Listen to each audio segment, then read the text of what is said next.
Muito bem, que Deus abençoe a sua vida, Deus abençoe a sua casa, a sua família. Eu sou o pastor Carlos Roberto. Que Deus possa abençoar de uma forma especial a sua vida que está nesse momento assistindo este vídeo. Nós estamos aqui nesse momento já com a palavra de Deus, a Bíblia aberta, no culto desse monte, no prosseguimento desta poderosa campanha. Lembrando que aqui o culto no monte, a gente prega a palavra de Deus e depois a gente faz a oração da intercessão. A oração da intercessão intercede em favor das pessoas, em favor dos pedidos de oração, em nome do Senhor Jesus. E nós vamos nessa noite aqui aprender com a palavra de Deus alguns requisitos para que nós possamos interceder em favor das pessoas, que existe o clamor e existe a intercessão. O clamor é a nossa oração particular, que a gente ora, clama diante de Deus, e o clamor é mais particular. Então a gente busca a Deus, coloca a nossa cara aos pés do Senhor, do altar de Deus, e aqui, portanto, é a intercessão. Então, o monte aqui a gente faz mais a intercessão, ou seja, pelo menos esse momento que a gente já estávamos orando, eu já estava orando aqui, então a gente agora vai interceder em favor das pessoas que vão assistir esse vídeo, em nome do Senhor Jesus, tá bom? Eu quero aqui meditar na palavra de Deus nessa noite, no livro de Êxodo, o capítulo é o 3 e o verso é o 5. Nós vamos aprender com a palavra de Deus alguns requisitos para que nós possamos clamar e interceder pelas pessoas, tá bom? Nós vamos aqui no decorrer da revelação da palavra do Senhor Deus. É bom sempre lembrar que a gente não detalha muito aqui no monte pelo fato do tempo e também de diversas situações, iluminação e tantas coisas. Eu quero convidar você, eu vou começar um estudo bíblico em casa, tá? Um estudo bíblico em casa, com a palavra do Senhor, e fazer diversas abordagens da palavra do Senhor Deus, e o Espírito Santo estará nos ensinando, tá bom? Eu quero compartilhar com vocês também, vamos começar com as parábolas de Jesus do término, então, desta campanha. É claro que não vai haver a oração da intercessão, que é a oração que a gente profetiza e ora, a oração toda ela é forte, mas então é mais a meditação da palavra do Senhor Deus para a gente poder aprender, tá certo? E o clamor, como falamos, a oração, que a gente se coloca diante de Deus com o clamor e a meditação da palavra. Aqui é a intercessão, tá bom? Vamos lá, que diz assim a palavra de Deus: e disse, não te chegues para cá, tira a sandália dos teus pés, porque o lugar que tu pisa é santo. Olha, queridos, Moisés, quem era Moisés? Moisés, um homem que foi, portanto, criado lá dentro do Egito, com a filha de Faraó. Moisés, ele tinha tudo para ser futuramente o rei do Egito. Ele tinha tudo, tinha todos os requisitos. Ele era formado pela faculdade egípcia. Ele era um homem instruído e um homem que foi criado pela filha, então, de Faraó. Ele tinha tudo para ser, então, futuramente o rei do Egito. Mas Deus tinha obras da vida de Moisés. Então Deus começa a lapidar Moisés. Cria-se uma situação onde Moisés acaba tirando a vida daquele homem lá no Egito, tira a vida de um egípcio e vai para o deserto. Ali começa então a faculdade de Moisés, do deserto, a faculdade que Moisés precisava para poder estar apto e preparado na presença do Senhor Deus, para poder interceder pelo povo. Para Moisés poder interceder pelo povo, ele precisava passar por estas experiências com Deus. Então Moisés, 40 anos, já no deserto, casado com uma filha, a filha de Jetro, sacerdote. Observamos que então Moisés, ele estava em um ambiente bastante seguro em termos espiritual, pelo fato dele ser casado com a filha de um sacerdote. Pois Moisés estava dia após dia pastoreando as ovelhas do seu sogro. Observamos o que passava então na cabeça de Moisés, o que passava na mente de Moisés. Todas as vezes que Moisés entrava então na sua tenda para poder descansar, quando Moisés estava apacentando as ovelhas, todas as vezes que ele lembrava lá da sua vida do Egito, porque esteticamente, em termos de cultura, o ambiente era completamente diferente, o ambiente que Moisés ele vivia. Ele nasceu num ambiente que era um ambiente que, na verdade, por uma visão humana, todo mundo queria estar num ambiente daquele. Os melhores ensinamentos, as melhores comidas, os melhores lugares.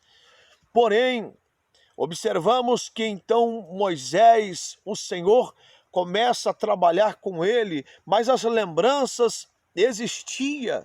Com certeza as lembranças existiam. E nós observamos aqui um pequeno detalhe, não vai dar para a gente aqui detalhar tudo, mas vai dar para nós entendermos alguma coisa.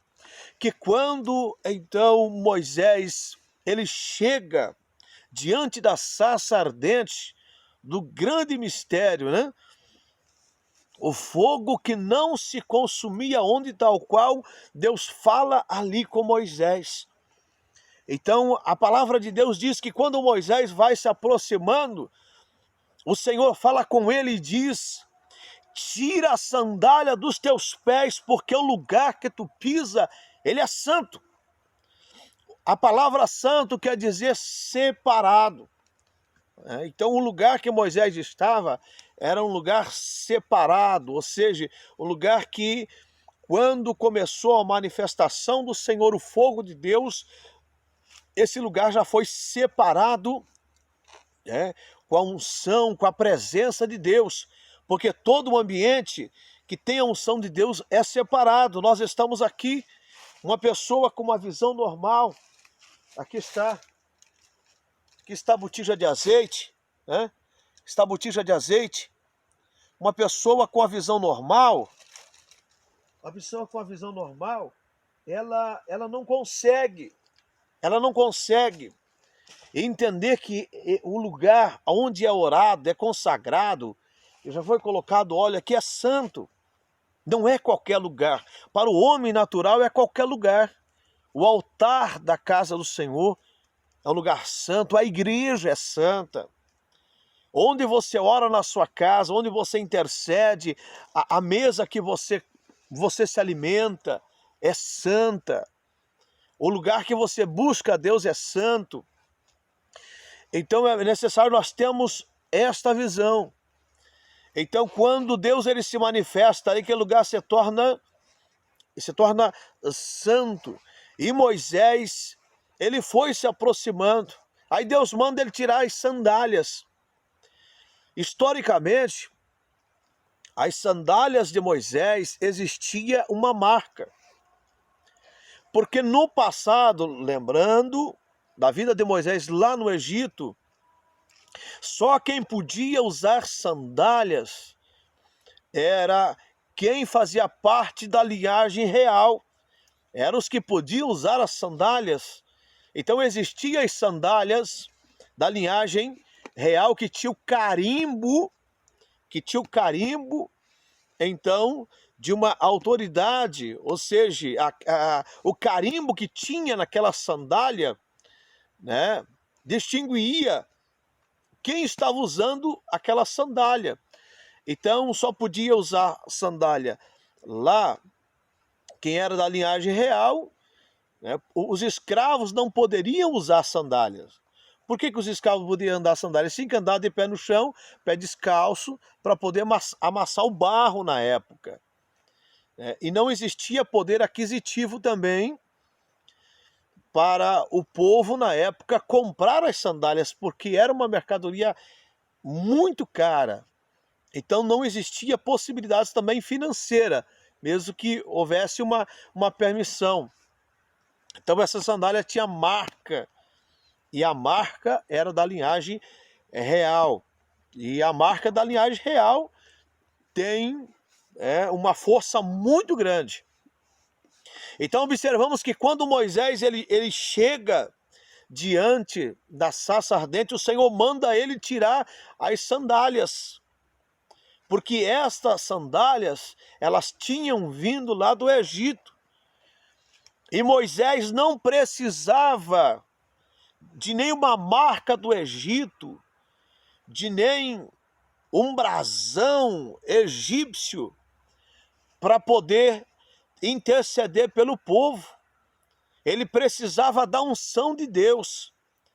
Moisés precisava, era da virtude de Deus para poder ir lá na presença do Senhor, com a presença de Deus, e poder interceder pelo povo e poder libertar o povo. O que nós entendemos com essa palavra? Que não basta somente nós pregarmos, não basta somente nós lermos a Bíblia, não basta, meus queridos, nós somente termos o título de cristão, não basta somente nós fazermos parte de uma instituição, de uma igreja. É bom você estar numa igreja, é bom você estar afiliado a uma igreja, louvando a Deus, cantando. Eu não estou dizendo que não é para você fazer isso, é bom. Só que nós precisamos buscarmos uma intimidade com Deus para nós podermos ter a liberdade de intercessores. Deus não quer nós só sentado, Deus não quer nós simplesmente por estarmos. Se Deus tem te dado livramento, se Deus tem te guardado, se Deus tem te curado, se Deus tem te libertado, se Deus te transformou, se Deus fez milagres na sua vida, na sua casa, na sua família, é para você fazer a diferença. Deus não fez tantas coisas pela minha vida, pela minha casa, pela minha família, para me ficar prostrado, não, de forma alguma. Nós temos que fazer a diferença. Deus, Ele chamou você, Deus tem dado essa oportunidade para você fazer a diferença. Pela visão humana é uma loucura estar aqui no meio do mato, pela uma visão humana correndo perigo. No meio do mato. Só que é um detalhe, nós acreditamos que o Senhor Deus nos dá a oportunidade de clamarmos, de buscarmos, de intercedermos. Nós precisamos interceder, nós precisamos buscar a presença do Senhor, nós precisamos buscar a veracidade da palavra do Senhor. Então Deus diz para Moisés, tira a sandália dos teus pés, porque o lugar que tu pisa é santo, ou seja, separado. Moisés tinha que se despedir de tudo que vinha lá do Egito, né? Se despedir de tudo. Imagina a pressão psicológica de Moisés cada vez que ele ia deitar na sua tenda, queria descansar, para no outro dia começar de novo a sua labuta, o seu trabalho. Imagina quando ele olhava para aquelas sandálias, o psicológico dele, olhava para as sandálias, lembrava que lá no Egito só usava as sandálias pessoas que faziam parte da linhagem real. Observamos que então Moisés agora ele tem um encontro fiel, real e verdadeiro com o Senhor. Porque ninguém pode ter um encontro com Deus se não for no fogo. Se não for no fogo. Não tem como uma pessoa desafiar Satanás pela emoção. Existe a emoção e existe a vocação. Nós precisamos entender se nós estamos no Evangelho, porque nós temos a vocação de levarmos a palavra do Senhor, ou se nós estamos envolvidos na emoção. A emoção, ela vem e ela vai te deixar na mão, porque a ciência diz que o homem costuma ser 80% emotivo. A ciência diz que 80% do homem é emotivo. Então observamos que o ser humano precisa estar cheio de Deus para não ser enganado com as suas próprias emoções. A emoção faz uma pessoa chorar, a emoção faz uma pessoa sorrir, a emoção faz uma pessoa ficar completamente fora de si, fora do seu normal. A emoção faz com que o comportamento de uma pessoa venha mudar conforme o ambiente que a pessoa estiver. O ambiente traz as mudanças de comportamento da vida de uma pessoa, né? Então observamos que Moisés, ele tinha que estar cheio de Deus, porque, como falamos no começo da pregação, ele veio lá do Egito, e lá ele tinha tudo no Egito, tinha tudo no Egito, materialmente, ele tinha tudo no Egito. Então, um ambiente aí, do palácio, de bonanças, de glórias, todo mundo que olhava para Moisés, o filho da filha de Faraó, é um homem importante. Aí quando ele sai, vai para o deserto, imagina a cabeça de Moisés. Então Deus, conhecendo a vida de Moisés, Deus sabendo da vida de Moisés, Moisés agora então tem uma experiência com Deus.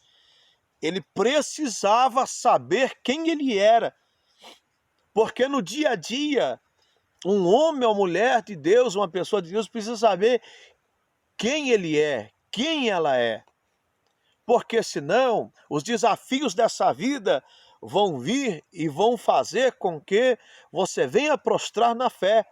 E Deus não quer que você venha prostrar na fé. Deus não te segurou até agora para você desistir. Deus não tem te dado livramentos e vitória, como falamos no começo da mensagem, para você ficar prostrado. Mas aí você pode dizer dessa forma, mas ninguém reconhece a minha vida, né? Ninguém reconhece a minha caminhada no Evangelho. Eu louvo, eu canto, eu prego. Aí que está, meus queridos. Aprenda uma coisa, mantenha o respeito, a seriedade com todos. Mantenha o respeito, a seriedade com todos que chegar diante de você. For possível, faça amizades sinceras, amizades verdadeiras, faça. O ser humano nessa vida sem amizades é nada. Muitas pessoas dizem, meu amigo é só Deus. Não, o próprio Jesus disse, não chamarei mais vocês de servo, porque o servo não sabe o que faz o seu Senhor. Chamarei vocês de amigos, porque tudo quanto ouvir de meu Pai, vos tenho feito saber, conhecer. Jesus deu o exemplo da verdadeira amizade. O próprio Jesus falou, eu não chamarei de servo, eu chamarei vocês de amigos. O salmista também disse, Salmos 55, verso 12, se fosses tu inimigo meu, teria eu me cuidado de ti, mas eras tu, amigo meu guia, meu íntimo amigo. Praticávamos junto as coisas do Senhor e íamos com a multidão à casa de Deus. Salmo de Davi, 55, verso 12. Então, o próprio Jesus deu exemplos de amizade, e grandes homens de Deus eram exemplo de amizade. Então, quando todas as pessoas disserem dessa forma, meu amigo é só Deus, está se equivocando. Precisamos ter o nosso melhor amigo, que é Deus, e existem verdadeiras amizades, certo? Então, observamos dentro da palavra do Senhor Deus, que Moisés, ele precisava estar preparado para poder ir lá no Egito, e poder libertar o povo, né? Poder libertar o povo. Se ele não estivesse, então, envolvido com a unção, com a presença do Senhor, ele não iria conseguir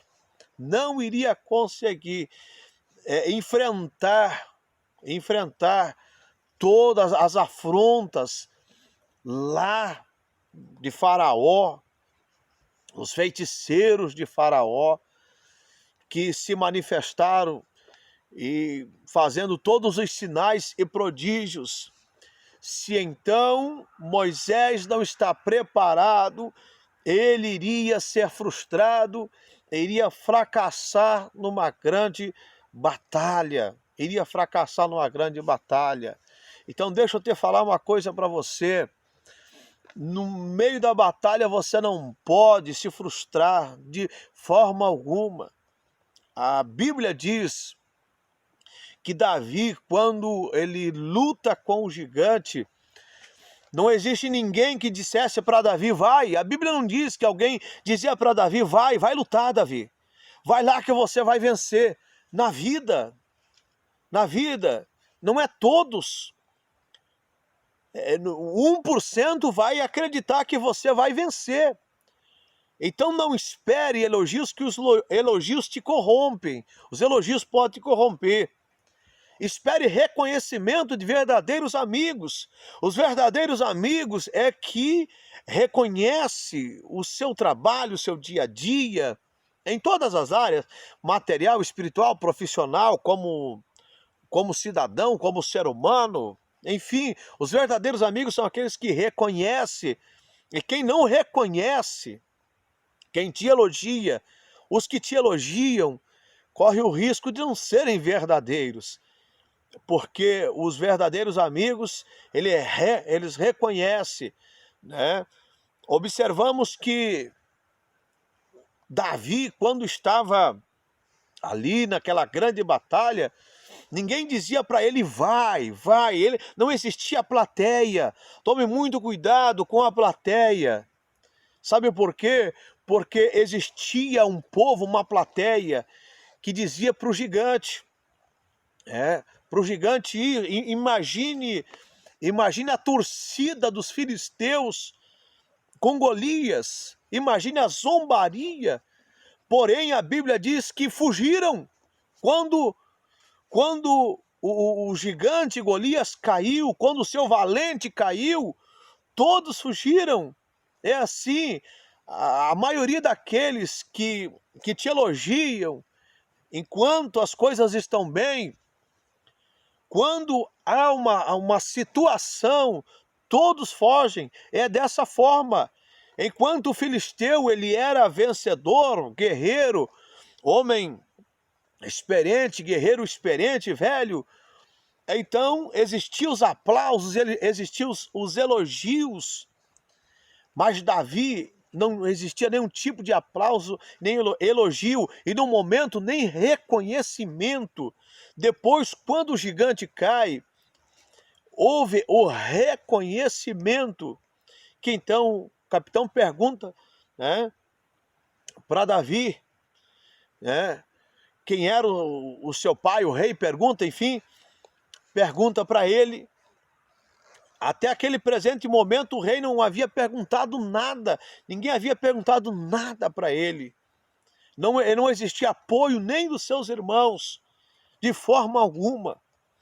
Então depois perguntam para ele de quem tu és filho, ou seja, o reconhecimento. O reconhecimento só vai vir depois da sua conquista. Guarde isso, o reconhecimento só vem depois da sua conquista. Mas para você conquistar, seja em diversas áreas da sua vida, seja material, profissional, sentimental, espiritual, só vai vir o reconhecimento depois da conquista. Mas para você conquistar, você precisa estar na presença de Deus, vivendo a verdade da palavra.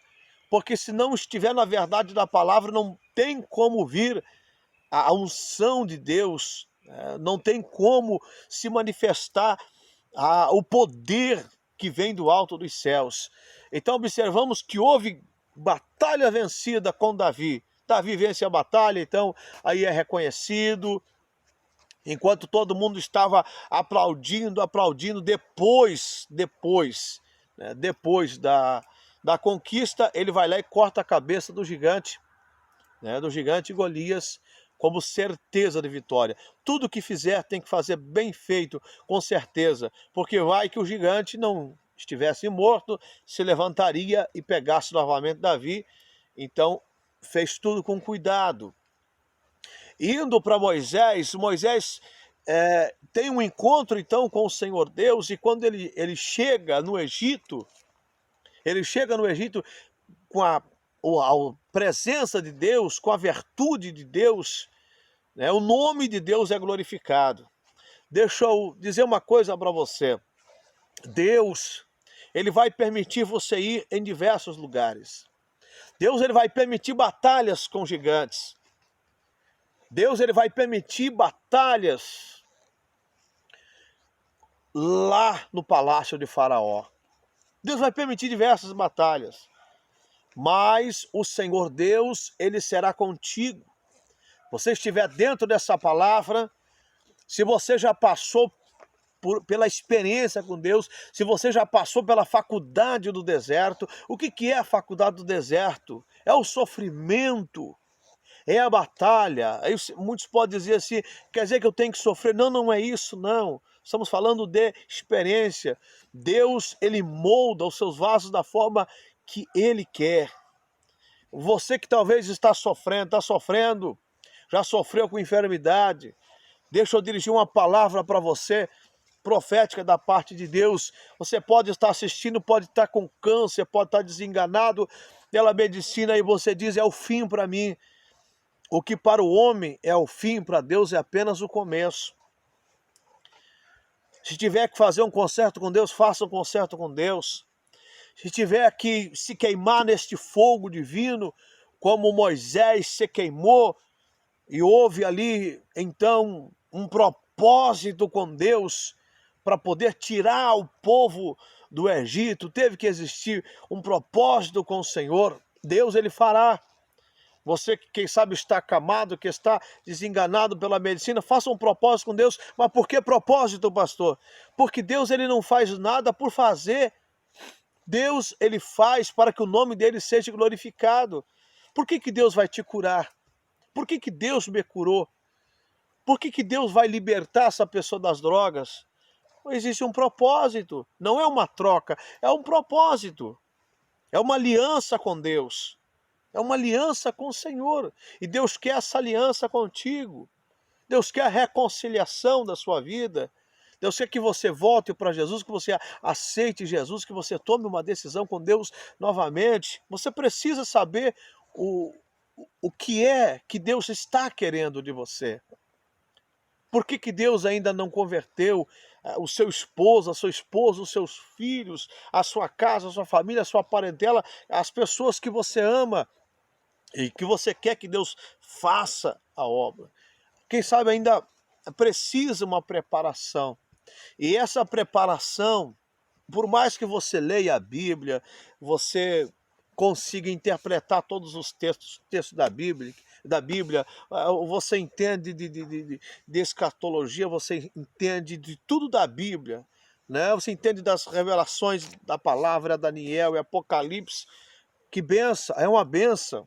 É uma benção você entender da palavra de Deus, mas para você enfrentar os senhores desse século, você precisa ser queimado com o fogo divino do Senhor.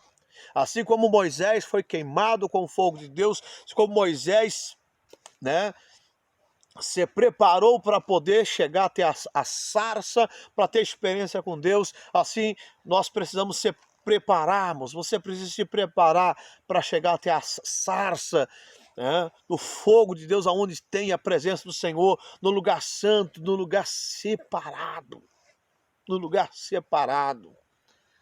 Então, lembre-se de uma coisa, Deus, ele tem os seus lugares separados, Deus tem os seus lugares consagrados, e não pode chegar de qualquer maneira, não pode colocar os pés de qualquer maneira.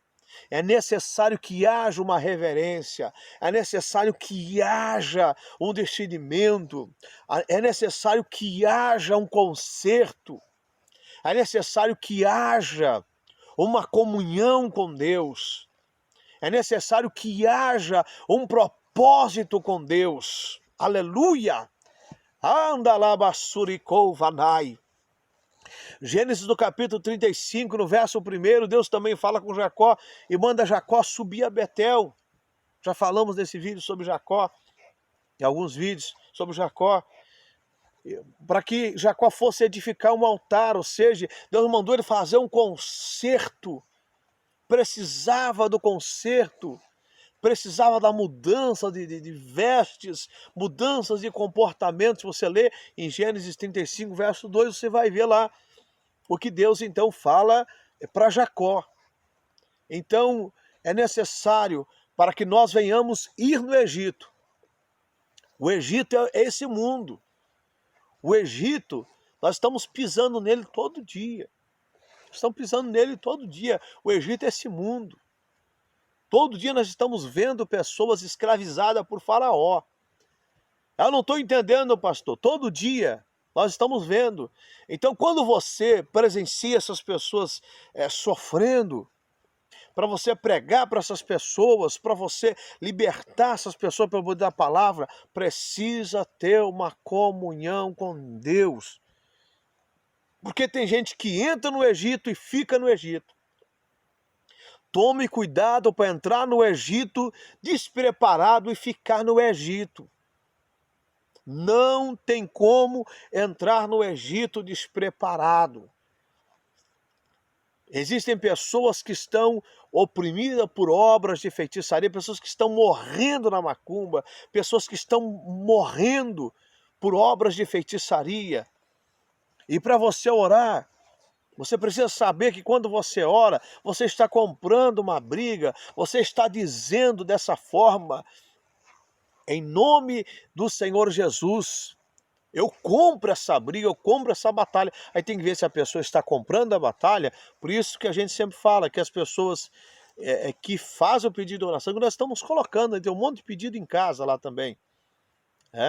Tem um monte de pedido que chegou em casa, tem um monte de pedido que já está aqui novamente. Não tem como gravar todos os vídeos, alguns vídeos nem é enviado, não sei por que isso.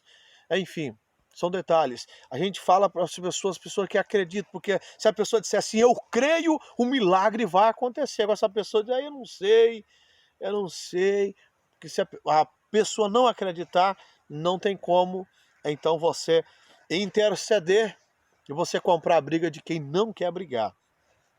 Agora, para você comprar a briga de alguém que quer vencer, que quer brigar que eu estou falando no mundo espiritual, quer brigar com os problemas, dizer, problema, não te aceito, em nome de Jesus, eu não aceito essa dificuldade, eu não aceito esse problema. Você tem que dizer, mesmo eu estando nesse problema, mesmo eu estando com essa enfermidade, mas eu não aceito esta enfermidade, eu não aceito esse problema, tá bom? E a oração que nós vamos fazer aqui nessa madrugada será diferente. A oração da renúncia. O que é a oração da renúncia? Você renunciando tudo que você não quer para a tua vida. Você vai renunciar tudo que você não quer para a tua vida. Você vai renunciar tudo que você não quer para a tua vida. Tá certo? Tá bom? E Deus estará manifestando